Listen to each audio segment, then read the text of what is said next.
when we put it together, but yet I keep coming back to this. And anytime anybody asks me a problem or solution to a problem, I say data, practice, systems. Another fundamental piece to the school-wide PBS problem-solving process is teaching teams to be good consumers based on what their kids need. So what most people want to know is what's the latest, greatest? What should we do for kids? So I was at your fall conference, and I guarantee there was a session, and I guaranteed somebody got jazzed about that session, and they went back to their school and said, let's do this, right? Because I've seen it happen in my schools. Hey, I went to this great conference about mentoring. Let's do mentoring. And I'll say, okay, why? What's a good idea? Okay, what data in your school suggests mentoring would be an appropriate support for kids? Oh. And how would you know if it worked? Well, things would get better. What does that mean they'll get better? What does that look like? So the first thing we do is we teach teams to use data to guide decisions about practices. Not just what we think, not just what feels good, sounds good, but what do the data say? And before we ever put that practice in place, how are we going to know if we're successful or not? What data are we going to look at to gauge whether or not we're impacting kids? When we started, we made a conscious effort to not add more things to schools. So we simply use data schools already collect. So one of the major pieces of data we look at are office referrals or behavioral infractions. And yeah, it's kind of counter to the logic. We want to improve behaviors, but it's something that we found universal. Every school collects behavioral infractions, office referral data, whatever it is. So that's one piece that we'll look at. We're also going to look at a lot of other sources. But the key is data drives what you do, and data is carefully monitored and make sure it works. Because we don't want to do something for the next 6 months and have it have no impact. If it's not working, punt, change, figure something else out. And then the third piece, the most essential piece, and quite frankly, I think one of the reasons that we've been successful.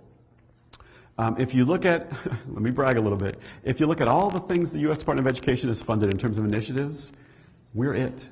We're the only thing they have ever funded to actually go to scale, to build capacity beyond the original marching orders. We've got now close to 19,000 schools that we know are implementing with some level of fidelity. That's a lot of schools. Got a long way to go. There's 110,000 in the U.S. Long way to go. But one of the reasons I think we've been successful is because we have paid a lot of attention to the third, the most critical piece, systems. In other words, what do the adults need to put those practices in place? When I tell my school teams is, look, you're here about kids, 95% of your time, energy, and efforts are going to go to adults.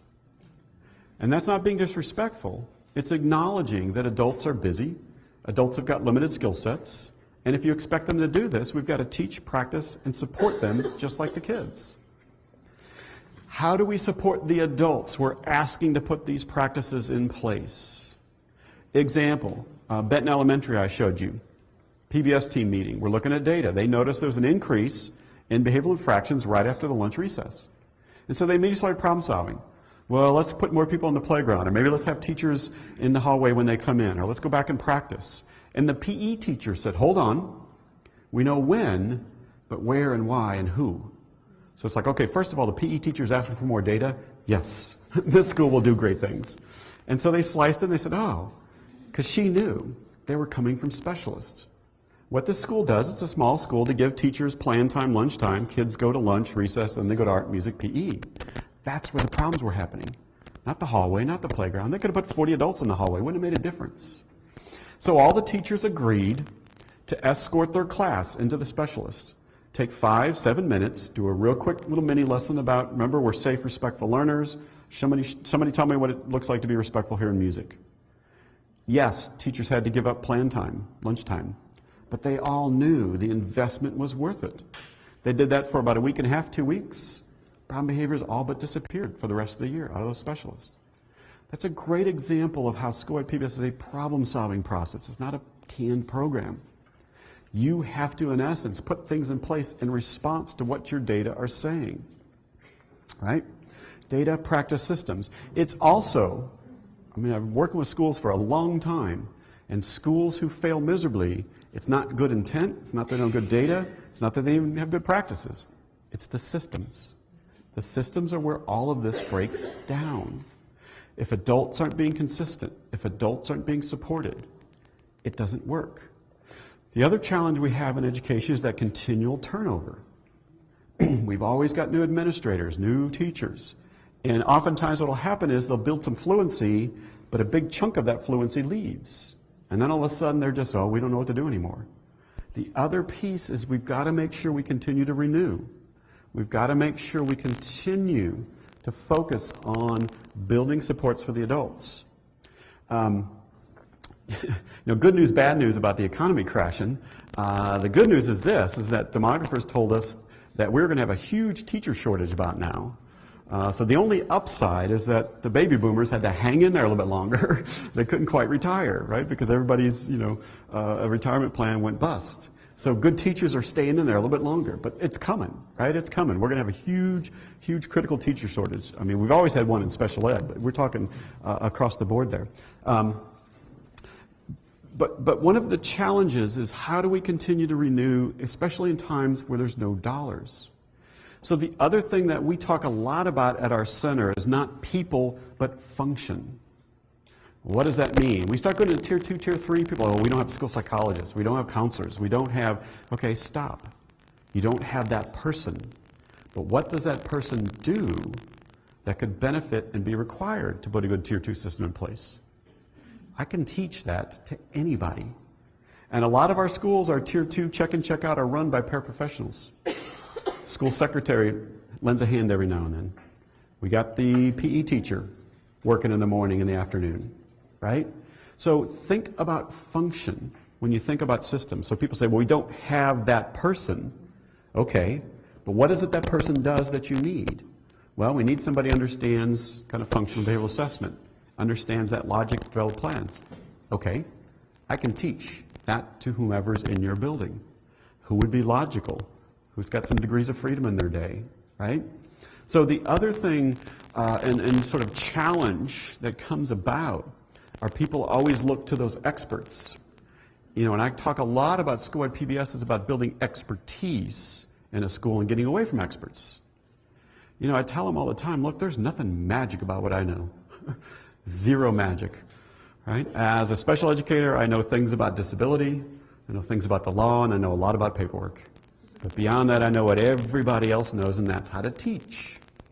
It's just I've elected to specialize in teaching social skills instead of social studies. But it's the same logic, right? So how do we build that expertise? Well, get away from thinking about people. Think about functions. We know to be successful at Tier 3, you have to have some behavioral expertise. You cannot get away from that. You've got to have somebody that knows kind of that function-based assessment logic. You've got to have somebody that understands kind of the mental health model and what the connect points are and how to make it work in an educational model. You have to have that. But that doesn't mean that that's a person. It means you just have to build that skill set somewhere within your district or region or however it falls out and makes sense to do so. Okay? So one of the things that we talk about when we work with our schools is kind of this problem-solving logic. And we go through kind of the basic sort of teaming process. We teach them roles. We have a chairperson and a timekeeper and a taskmaster, somebody writing notes and so forth. But we teach those sort of skills because what we find is that, we are great in education. If somebody sets up a 2-hour meeting, that's how long we meet. Even if we have no agenda, no items, or no outcome. We got 2 hours, we can meet for 2 hours, right? We can get together and admire problems for hours on end and produce no outcomes. So we teach them how to focus on the problem. Okay, we're done talking about it. Now, let's spend 98% of our time on the solution. Not the problem and all the reasons we can't solve it, but how do we do that? So, we create these ground rules. We always start with data. We then match the practices to data and align resources to implement, meaning systems. I mean, it's just that simple, and yet it's not. It's complex, and I realize that. But it's a skill we can teach. You watch these teams work, and it's awesome. They're efficient, they're effective, they got an agenda, they stay on task, they produce outcomes. We don't leave without assignments to a task. We don't leave without a clear roadmap where we're going. And again, educators love it. I mean, educators understand we got to meet, that it's a necessary part of what we do. But ask anybody who's been to those meetings that go on forever and produce nothing. Right? It frustrates everybody. Okay, so how do you then, as a collective group across the state that represents several